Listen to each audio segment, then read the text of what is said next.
¿Se nota? ¿Sí? Ya, buenas tardes con todos. Yo soy el doctor Armando Cauti, del Hospital Almenara, ¿no? Bueno, ahora vamos a desarrollar la clase de patología del cristalino. Supongo que todos ya habrán visto en prácticas el cristalino normal, ¿no? Entonces, el cristalino normal es una estructura transparente y convexa cuya función es enfocar la luz emitida por objetos a diferentes distancias sobre la retina, ¿no? Es como el lente natural del ojo, ¿ya? Uno de los lentes naturales del ojo es el cristalino, ¿no? El otro es la córnea.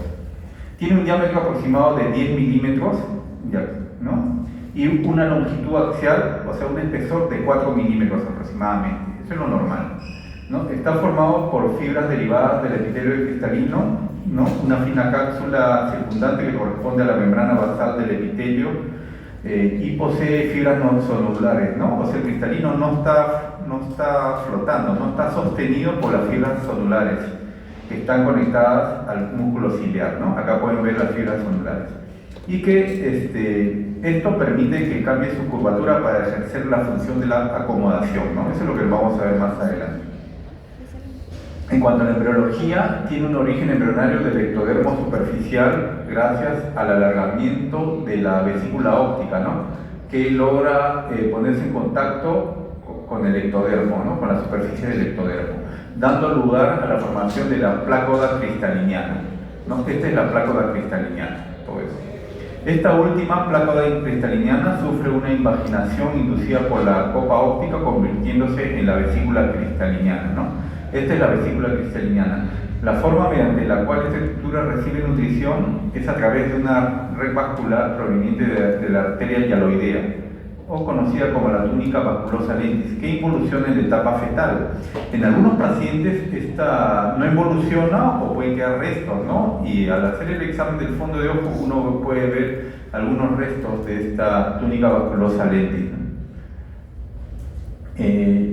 La vesícula cristaliniana está rodeada por una fina hilera de células epiteliales, las cuales comienzan a crecer de la parte posterior de la vesícula cristaliniana a la parte anterior, ¿no? Trayendo consigo sus núcleos y dejando la parte posterior del cristalino sin epitelio, ¿no? Acá ven. Para el día 45 se rodea de una cápsula que es la membrana basal del epitelio anterior y da soporte en la parte posterior.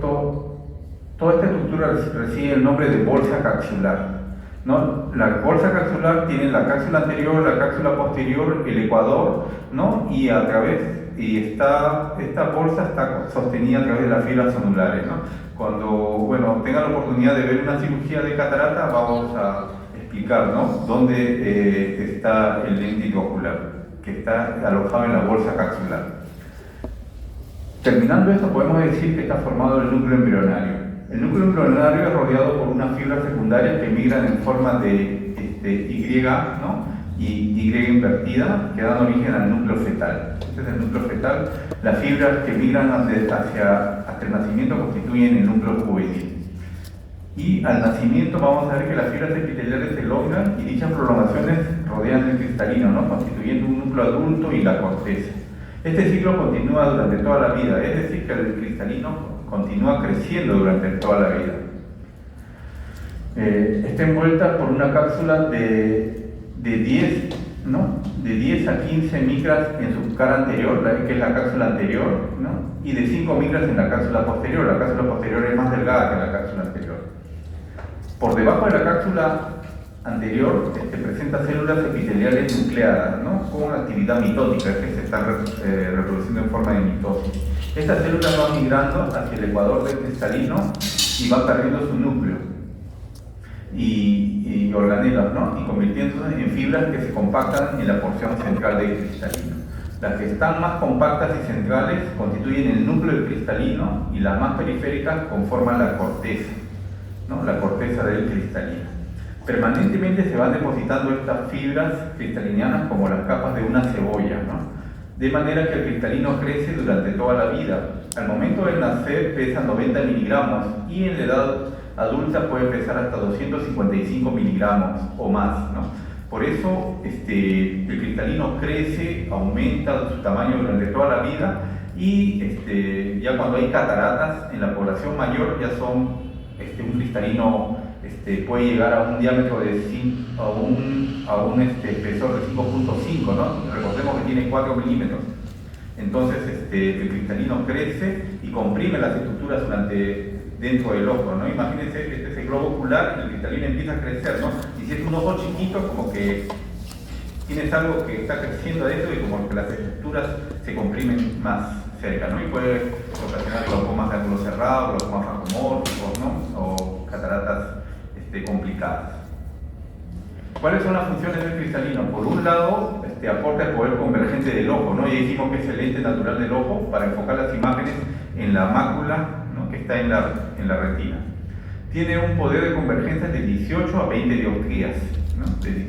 Por otro lado, por su tendencia a bombarse, cuando no está tensionado, permite el fenómeno de la acomodación, ¿no? Acá vamos a ver que para la visión cercana tiene que ejercerse el fenómeno de la acomodación. El músculo ciliar está contraído y las fibras sonulares están relajadas, ¿no? Entonces el cristalino aumenta su diámetro antero-posterior, ¿no? O sea, incrementa su curvatura y eso permite que el cristalino aumente su poder de refracción y poder enfocar los objetos de cerca. ¿Ya? Este fenómeno, esto consiste en aumentar el poder de convergencia del ojo humano para poder enfocar los objetos cercanos, cuyos rayos de luz reflejada llegan al ojo de manera divergente, a diferencia de los objetos lejanos, cuyos rayos de luz llegan a la córnea siendo paralelos, ¿no? En general, para poder leer a 30 a 40 centímetros se requieren 3 dioptrías positivas de acomodación, ¿no? Entonces, la acomodación uno la va perdiendo conforme avanzan los años, ¿no?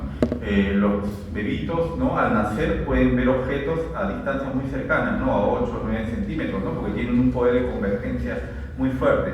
Conforme pasan los años, a los 10 años, 20 años, 30 años, llegan los 40 años y ese poder de convergencia disminuye, ¿no? Y comienza la presbicia, ¿no? Entonces la presbicia es cuando ya el ojo, ¿no? Ya no puede enfocar, ¿no? O poder enfocar de cerca o ejercer ese poder de convergencia, ¿no? Entonces uno tiene que ir alejando los objetos para poder verlos, ¿no? Y o ayudarse con lentes para presbicia, ¿no? Que generalmente ocurre a partir de los 40 o 45 años. Vamos a ver las anomalías de la forma del cristalino, ¿no? Vamos a ver estas 4 anomalías: coloboma del cristalino, lenticono, lentiglobo y microesferofagia. En cuanto al coloboma del cristalino, vamos a ver que es una anomalía congénita que se caracteriza por una muesca, ¿no? En el ecuador inferior del cristalino, con ausencia correspondiente de las fibras sonulares. Acá ven que no hay hay una muesca y no hay fibras de la zónula, ¿no? Que causa un defecto en el borde haciéndolo más esférico, ¿no? Puede aparecer solo asociado a otras malformaciones oculares, ¿no? Como coloboma del iris, coloboma de la retina, del coroide, del nervio óptico, ¿no? Este es un defecto congénito que puede causar ambliopía, especialmente cuando está asociado a una catarata, ¿no? Como la catarata congénita. La otra anomalía importante es el lenticono anterior. El lenticono anterior consiste en la porción anterior de la cápsula anterior del cristalino y el córtex subyacente, ¿no? La corteza subyacente a la cápsula anterior del cristalino, que protruyen anteriormente por un defecto genético en la síntesis del colágeno tipo 4, ¿no? Como un conito acá en la parte anterior del cristalino. Se asocia con frecuencia al síndrome de Alport, que es una nefritis hereditaria acompañada de anomalías oculares y sordera neurosensorial. Entonces acá tienen el síndrome de Alport. El síndrome de Alport está caracterizado por a nivel, ¿no? De audición, sordera neurosensorial, tiene aneurismas de la aorta abdominal y torácica, lenticono anterior, que es un signo patognomónico, ¿no? O sea, si uno ve a la lámpara de hendidura un lenticono anterior, probablemente es un síndrome de Alport, ¿no? Viéndolo nada más, ¿no?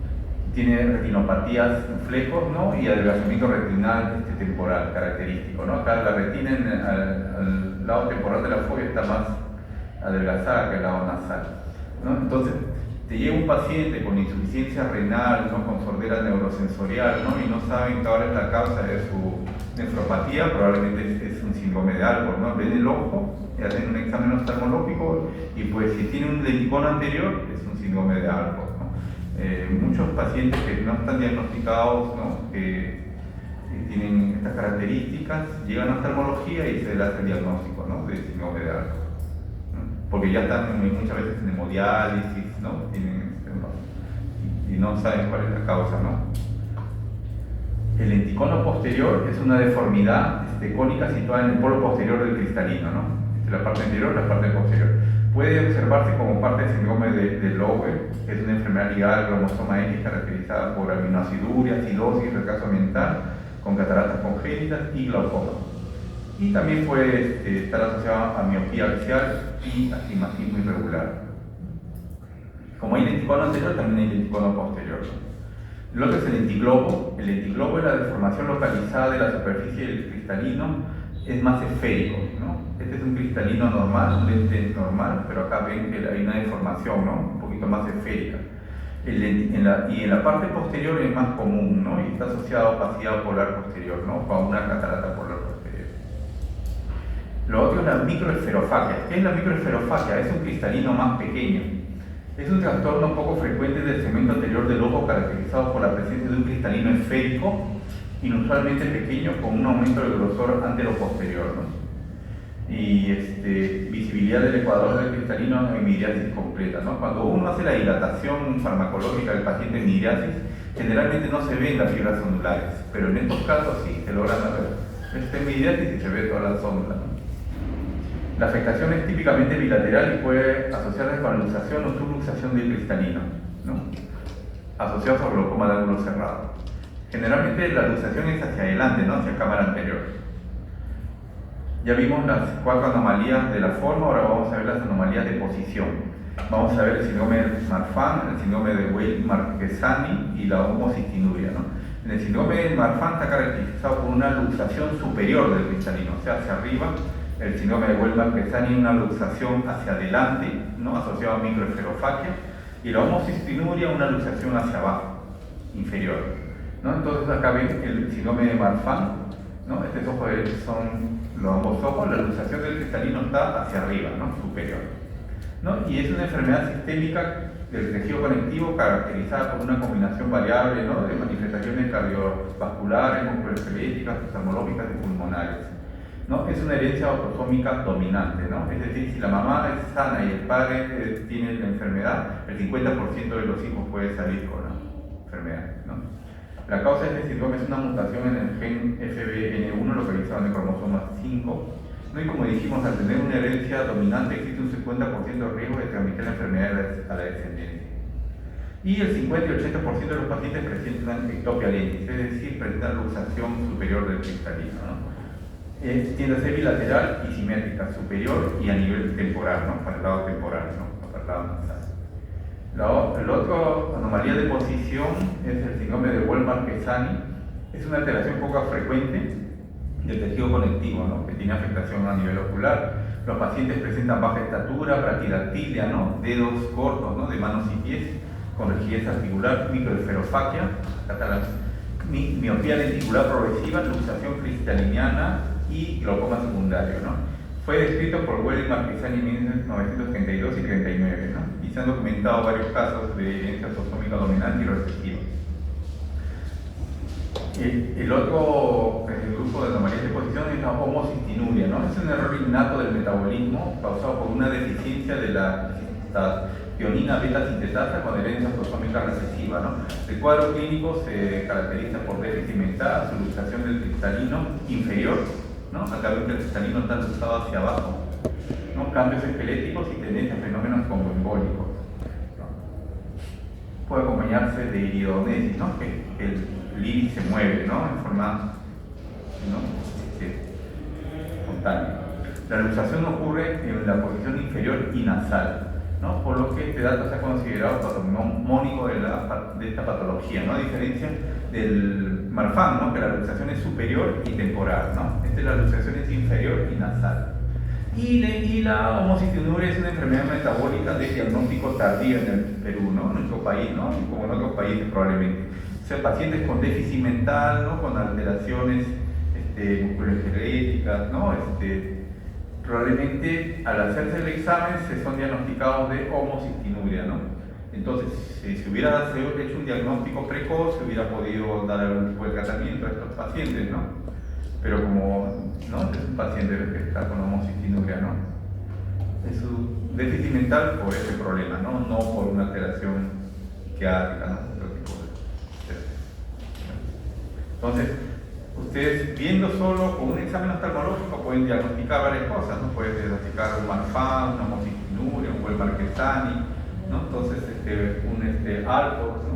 Pues, un examen oftalmológico, ¿no? Entonces, es importante que conocer estas patologías para que puedan ser ¿no? solicitada la evaluación, ¿no? oftalmológica. Siempre hay que sospecharlo.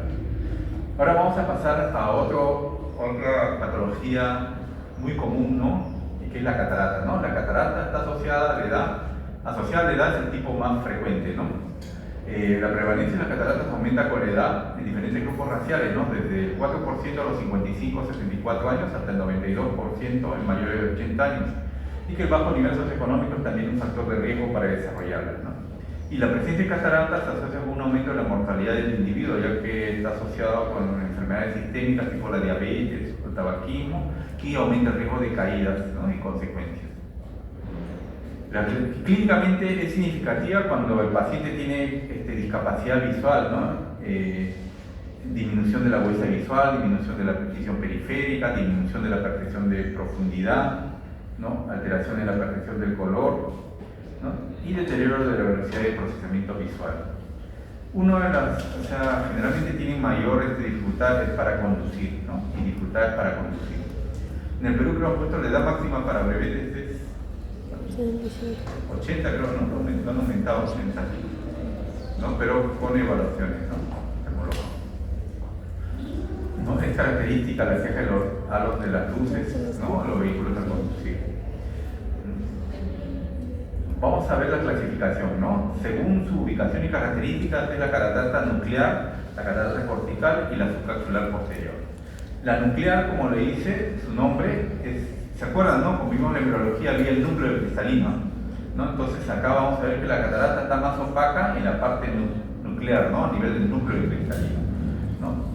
En la porción central del cristalino. Se produce por una migración sostenida de las células epiteliales del ecuador hacia el centro, ¿no? Se comprimen y acumulan. Lo anterior lo usaba asociado, ¿no? a la esclerosis y obesidad nuclear del cristalino, ¿no? Ahora estas son las cataratas brunescentes, opalescentes, ambas, ¿no? Son cataratas duras generalmente, ¿no? Cataratas ya presentes en personas mayores, ¿no? Las otras son las corticales, que es una opacidad en forma de cuña que comienza en la corteza del cristalino y se extiende hacia el centro, ¿no? Afecta más la periferia del cristalino, por lo que clínicamente producen encandilamiento, sobre todo al conducir de noche cuando la pupila es más grande, ¿no?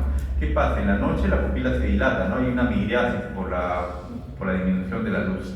Entonces la pupila se abre y como el cristalino tiene zonas opacas y zonas no opacas, entonces ahí los rayos de luz de los objetos, ¿no? sobre todo de luz, va a pasar por una zona opaca y por una zona no opaca, ¿no? Entonces esa diferencia te va a causar una molestia, ¿no? Como que una alteración, ¿no? Entonces ya ahí esa es una indicación de cirugía. La subcapsular posterior que está detrás de la cápsula posterior del cristalino, ¿no? Como vimos, ¿no? Esta es la cápsula anterior y la cápsula posterior. Es una placa por dentro de la cápsula posterior, justo al centro del eje visual, muy cerca al eje óptico, ¿no? El eje visual. Estos pacientes suelen tener deslumbramiento y mala visión con la luz brillante, ¿no? Además, su visión de cerca suele estar más afectada que la de lejos debido a la miosis por acomodación. Es frecuente, ¿no? Es más frecuente en jóvenes, ¿no? que la nuclear y cortical. Y generalmente está asociada a medicamentos, ¿no? corticoides, al uso crónico de corticoides. Desde el punto de vista etiológico podemos dividir en congénitas, cataratas del desarrollo, ¿no? pediátricas, infantiles y juveniles, relacionadas a la edad que hemos visto anteriormente, ¿no? que es lo más común, ¿no? Y secundarias, agentes externos o patologías sistémicas. Las cataratas congénitas o pediátricas son otro grupo importante, ¿no? El término de catarata congénita se refiere a la opacidad del cristalino presente al nacimiento, ¿no? Es más común de las cataratas pediátricas, siendo la causa más común de ceguera tratable en niños. En algunos casos no progresan y pueden ser visualmente insignificantes, sin embargo, otros llegan a producir deterioro visual significativo, ¿no? Este punto lo vamos a explicar en un momento. Pueden ser unilateral o bilateral, ¿no? Dependiendo de la causa, y siempre deben ser evaluados por un equipo multidisciplinario, ya que un tercio están asociados a anomalías oculares, el otro tercio tienen asociados a un síndrome multisistémico como el TOSH, ¿no? Que es toxoplasma, rubiola, citomegalovirus, herpesvirus, ¿no? Que son enfermedades infecciosas que se transmiten de la madre al recién nacido, ¿no? Y otro tercio son hereditarias, ¿no? Entonces, acá ven algunos tipos de cataratas congénitas, ¿no? Acá vamos a ver, este es otro tipo de catarata congénita, ¿no? Acá se está tomando fotografías en una lámpara de hendidura, ¿no? A los niños con cataratas congénitas para poder documentarlas, ¿no? Entonces pueden haber varios tipos de cataratas congénitas, ¿no? Miren, todos estos tipos pueden ser totales, ¿no? Que requiere cirugía urgente, ¿no? Como una urgencia médica, ¿no? ¿Por qué? Porque al presentar el niño esta catarata no va a haber nada, ¿no? Entonces no va a desarrollar la función de la visión, ¿no? ¿Por qué? ¿Qué pasa? Como no ve nada, no va a desarrollar su corteza visual, ¿no? Uno tiene que ver, ¿no? Al enfocar las imágenes en la retina, se transmiten al nervio óptico, ¿no? A la vía visual y a la corteza visual. Entonces desarrolla su corteza visual, ¿no? Entonces, pero si el niño no puede ver, no va a desarrollar la corteza visual, no va a producir ambliopía, ¿no? Entonces, así después los pedes, después de cuando ya esté grande, en unos años, igualito, ¿no? Ya no, al no haber desarrollado su corteza visual, va a tener una ambliopía, ¿no? Pero por ahí hay unas cataratas que son puntiformes, ¿no? Que no están en el eje visual, ¿no? Que se observan nada más, ¿no? Que no ocasionan una alteración visual, ¿no? Y muchas veces se hace exámenes y se encuentra, ¿no? Pacientes ni cuenta se han dado que tienen por ahí una catarata congénita, ¿no? O un puntito, ¿no? Pero la mayoría que tapan el eje visual son quirúrgicas, ¿no? Operaciones. Miren, por ejemplo, estas acá, todas estas, ¿no? Ahora, ¿cómo se evalúa a los niños, no? Se evalúa con el reflejo rojo normal, ¿no? Pueden preguntar a sus profesores, ¿no? Pueden evaluar, así no haya niños, ¿no? Entre ustedes, el reflejo rojo normal. Todos los recién nacidos, lactantes y niños deben tener un examen de reflejo rojo realizado por un pediatra u otro médico, ¿no? Atención primaria, ¿no? Durante las visitas de rutina. El resultado del reflejo rojo es para ser clasificado normal, ¿no? Como este de acá. Cuando los dos ojos se ven simultáneamente, o sea, el reflejo es equivalente en color, intensidad y claridad, ¿no? Y no hay opacidad o manchas blancas, ¿no?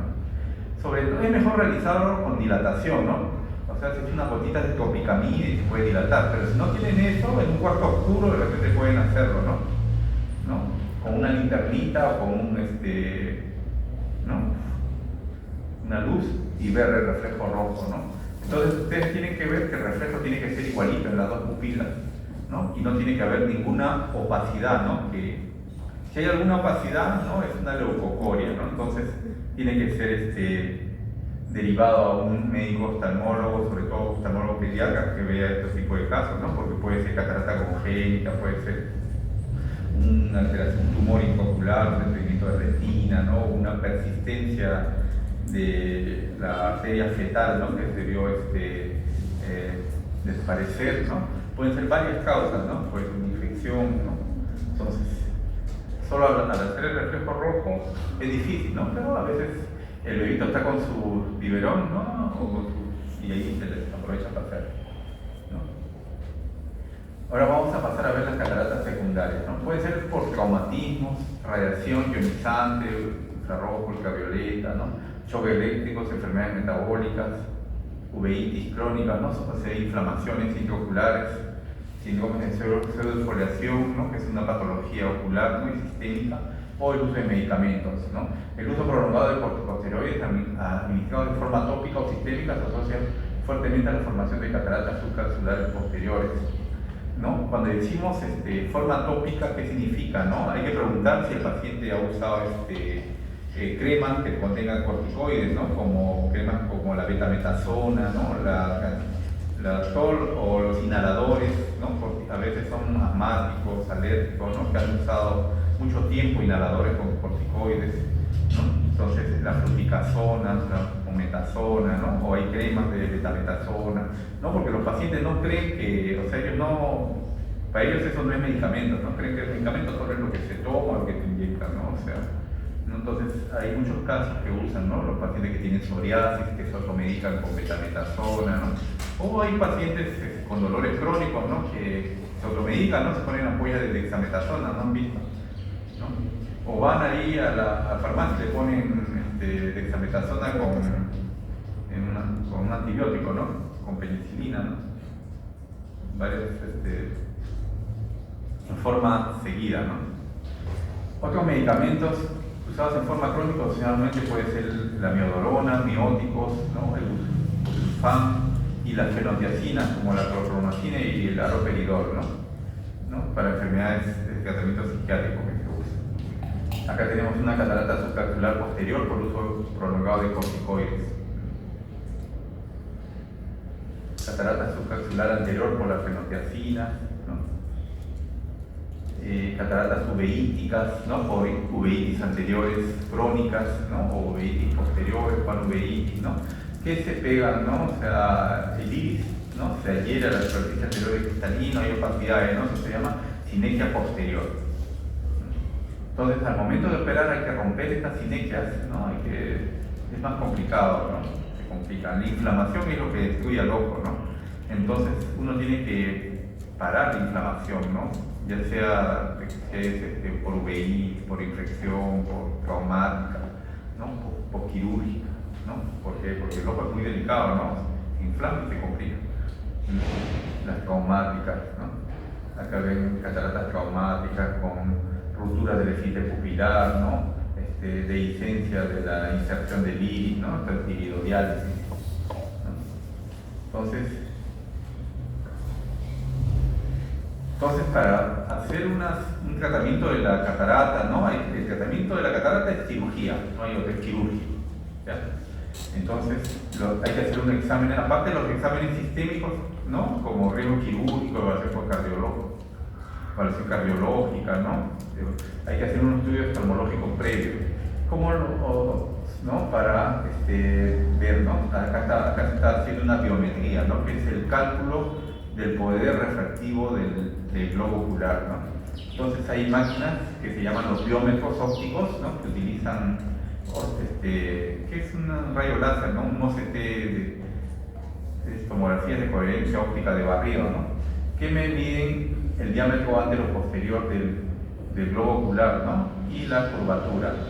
Entonces acá también, ¿no? Que miden, y en base a fórmulas, hay varias fórmulas, se escoge el poder del lente intraocular que va a reemplazar a la catarata, ¿no? Al sacar la catarata tenemos que colocar un lente intraocular, y ese lente intraocular tiene que tener una medida, ¿no? De acuerdo al tamaño y a la keratometría del globo ocular, ¿no? Y para corregir la visión de lejos, sobre todo, ¿no? Entonces, si es un ojo miope, ¿no? Podemos dejarlo en metro, ¿no? De acuerdo al cálculo.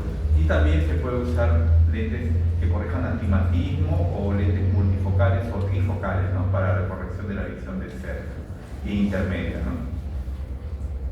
Dependiendo de... También hay que hacer la evaluación de la córnea, ¿no? La microscopía especular, que es lo que se usa para detectar enfermedades del endotelio corneal. No sé si en prácticas han visto el endotelio corneal, ¿no? El endotelio corneal es la última capa de la córnea que contiene las células endoteliales, ¿no? Acá están las células endoteliales, que son un promedio de 2.500 a 3.000 células. Y estas células endoteliales tienen la función de mantener la transparencia de la córnea, ¿no? Del esquema corneal. ¿Por qué? Porque tienen un mecanismo de bomba, ¿no? De sodio, potasio, TPasa, que deshidrata la córnea, ¿no? Saca el líquido del esquema corneal para mantener la córnea transparente, ¿no? La córnea es un tejido transparente, como la ventana del ojo, ¿ya? Entonces, para mantener un tejido transparente tiene que el endotelio corneal funcionar, estas células tienen que estar bien. Si estas células bajan a menos de 800, 700, la córnea se puede hinchar, llenar de líquido y se vuelve opaca, ¿no? Entonces ahí hay que hacer un trasplante de córnea, ¿no? Hay trasplante de endotelio corneal también, trasplantes de, ¿no? Ya, pero entonces antes de operar tenemos que ver cómo está la córnea. Exámenes del segmento posterior, se realizan tomografías de coherencia óptica para ver la retina, la mácula, ¿no? Para descartar que haya patologías como agujeros maculares, alteraciones, degeneraciones de la mácula, membranas epiretinales, ¿no? Cicatrices, ¿no? Que me van a hacer variar el pronóstico visual, ¿no? Yo lo voy a operar de catarata, está bien, pero si tiene una degeneración macular, tiene un agujero macular, la recuperación ya no va a ser ya total, ¿no? Entonces hay que decirle al paciente que tiene varios problemas, ¿no? Aparte de la catarata tiene otro problema, ¿no? Entonces su recuperación probablemente no va a ser 100%, ¿no? Entonces, ahora vamos a ver cuáles son los dos tipos de cirugías de catarata, la cirugía por incisión pequeña y la facoemulsificación. La cirugía de catarata por incisión pequeña o mini-NUC que le dicen, ¿no? Es típica generalmente para cataratas duras, ¿no? Acá ven esta catarata, es una catarata marrón dura, ¿no? Entonces, se hace una incisión en la esclera, ¿no? Se hace la capsulorhexis anterior, acá estamos haciendo la capsulorhexis, o sea, sacando la, ¿no? La cápsula anterior de cristalino en forma circular y continua, ¿no? Y después se saca el núcleo y la corteza, casi en forma completa, ¿no? Y se deja los restos de corteza y la cápsula posterior y el reborde de la cápsula anterior. Entonces todo eso se limpia y ahí se pone el lente ocular, ¿no? Generalmente esta cirugía es indicada para cataratas duras o en sitios donde no hay equipos de facoemulsificación, ¿no? No hay las técnicas, no hay la... Todo se puede hacer también, ¿no? La recuperación es buena, ¿no? Pero demora un poquito más, ¿no? Ya que la incisión es más grande. A diferencia de la cirugía de facoemulsificación, ¿no? Donde la incisión es por córnea clara, ¿no? Córnea clara, ¿no? Entonces acá estamos operando por... ¿Quiénes han visto cirugías de catarata? Levanten la mano. ¿Ya? ¿No? Entonces, la cirugía de facoemulsificación, ¿no? Igual se hace la capsulorhexis anterior, ¿no? Se diseca, ¿no? Y se saca el cristalino, ¿no? El núcleo y la corteza principalmente por ultrasonido, ¿no? Y aspiración, que es la facoemulsificación. Se parte en pedacitos y se saca por una incisión de 2.5 milímetros, 2.2 milímetros, ¿no? Después se aspira los restos y luego se coloca el lente intraocular. El lente intraocular va dentro de la bolsa capsular, ¿no? Acuérdense al inicio, ¿no? Se formaba la cápsula anterior, la cápsula posterior, ¿no? Y esa era la bolsa capsular. Dentro, nosotros al hacer la catarata hacemos la capsulorhexis, ¿no? Sacamos un pedazo, ¿no? La capsulorhexis circular continua de la cápsula anterior. Y a través de ahí disecamos la corteza, el núcleo, ¿no? Y lo sacamos, pero dejamos pues la cápsula posterior, ¿no? Y en ese saco capsular, ahí va el lente intraocular. El lente intraocular entra en forma plegable y adentro se abre, ¿no? Y se deposita en el saco capsular, ¿no? Entonces, a veces pueden haber problemas, ¿no? Si se rompe la cápsula posterior, a mitad de la cirugía de catarata, se te puede ir un pedazo de la catarata al micro, ¿no? Hacia adentro. O no va a haber soporte capsular para poner el lente intraocular. Entonces, no es como parece, ¿no? Entonces, eso es, acá ven, ¿no? Entonces el lente intraocular está colocado en el saco capsular, ¿no? Acá está el reborde anterior de la cápsula anterior que está encima del lente, ¿no? Y el lente está ahí, ¿no? Ahora el lente intraocular puede ser monofocal, ¿no? Que corrige la visión de lejos. Puede ser multifocal o trifocal, ¿no? Que tiene una visión de lejos, cerca, intermedia, ¿no? Puede corregir también el astigmatismo, puede ser un lente monofocal que corrige el astigmatismo, ¿no? Con un cilindro tórico, se dice, ¿no? Que corrige el astigmatismo, ¿no? Entonces hay varias opciones, ¿no? De acuerdo a lo que se quiere, ¿no? Y a la expectativa del paciente, ¿no? Pero siempre y cuando solo haya catarata, ¿no? Si hay otras patologías, si hay glaucoma, si hay problemas de la retina, de la mácula, ¿no? Ya varía, ¿no? Si hay problemas de retina, generalmente se utilizan lentes monofocales, ¿no? Nada más, ¿no? Ya lentes multifocales, trifocales, es más complicado ahí colocarlos, ¿no? Y también por la preocupación de los pacientes, ¿no? Si tengo un paciente que es chofer, que le gusta conducir de noche, ¿no? Le colocas un lente multifocal o trifocal dentro del ojo, de repente va a tener por los diferentes grados de refracción del lente intraocular, va a tener por ahí deslumbramiento, ¿no? Visión de halo, ¿no? Que le va a impedir más, ¿no? Que le va a molestar, ¿no? O ocasionar un disconfort, ¿no? Sobre todo en las noches, ¿no? Entonces acá estamos operando en estas operaciones, ¿no? Ayer están sus compañeras ahí, ¿no? Entonces estamos en el microscopio quirúrgico, el equipo de FACO, ¿no? Estamos haciendo cirugías de catarata, ¿no? Generalmente en el hospital pues son cataratas complicadas, ¿no? ¿Alguna pregunta? No sé si quieren ver de la parte. Cuando mencionaban lo de la exposición de patologías como cataratas y retinopatía, Sí. Entonces ya no se opera cataratas, Sí. ¿es mácula de fondo o de todas maneras se opera? Porque la visión central igual ya está afectada.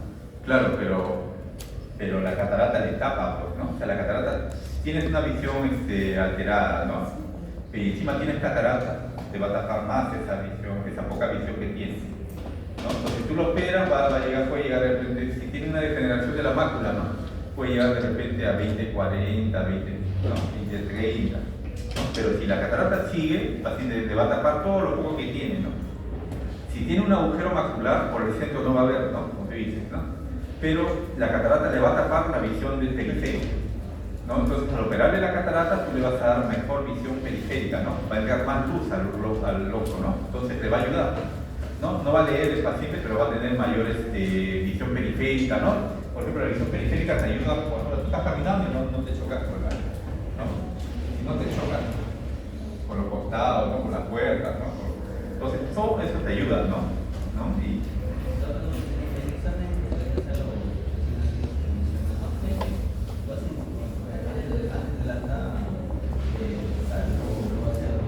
generalmente pasan a controles de evaluación, algunos sitios lo hacen cuando nacen, ¿no? Evaluación oftalmológica, ¿no?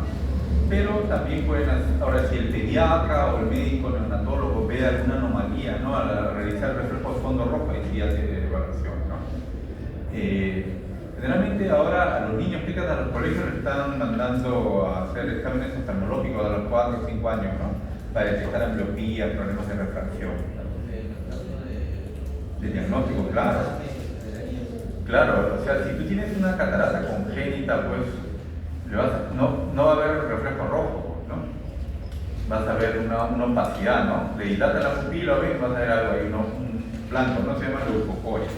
¿No? ¿Ven eso? El mismo tiene que ser evaluado por el oftalmólogo, ¿no? No solo puede ser catarata, puede ser otras cosas, ¿no? Y eso se hace con un reflejo rojo, ¿no? Generalmente porque los pediatras, los médicos, si no hay pediatra, pues ustedes pueden hacerlo por una internita. ¿Alguna otra pregunta?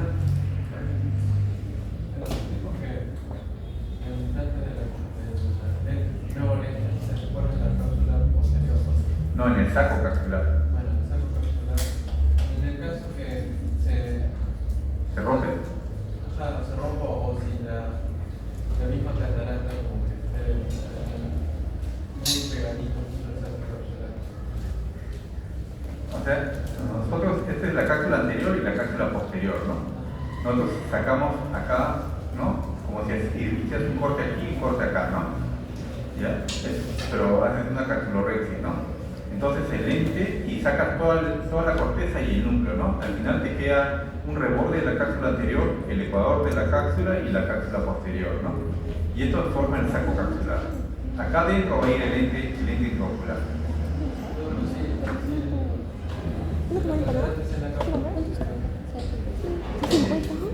Se limpia.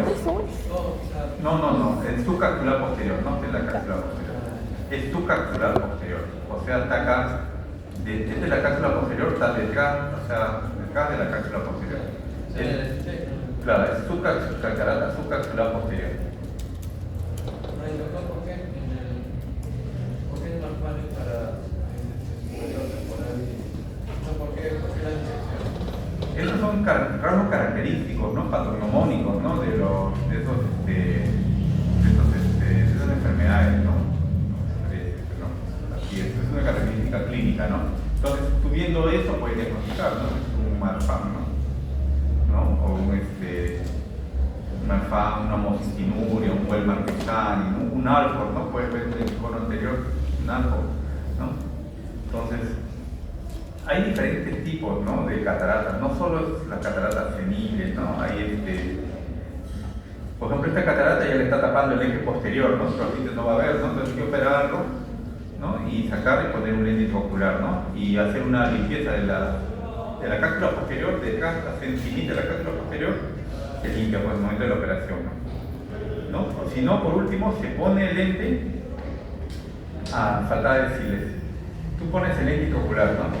Y después con el tiempo se puede opacificar la cápsula posterior, ¿no? Porque pueden seguir creciendo células, ¿no?, del ecuador, pueden migrar hacia la cápsula posterior y opacar, ¿no? Se opaca, pero con un rayo láser, que es la capsulotomía Jack láser, que es un rayo láser fotodisruptor, ¿no? Puedes hacer como una ventanita en la cápsula posterior, ¿no? O sea, no en el lente siempre va a estar transparente, ¿no?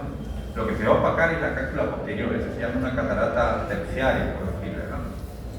Entonces tú haces la limpieza con el láser y de nuevo queda transparente el lente, ¿no? En los pacientes, hay pacientes que se opacan, así como se ha opacado acá esto, se ha opacado la cápsula anterior, el reborde, se opaca la cápsula posterior, ¿no? Con el rayo láser lo limpia, ¿no? Entonces eso es lo que quería transmitirles, ¿no? Ojalá que practiquen y vean, ¿no?, cirugías, ¿no?, para que tomen el conocimiento. Muchas gracias.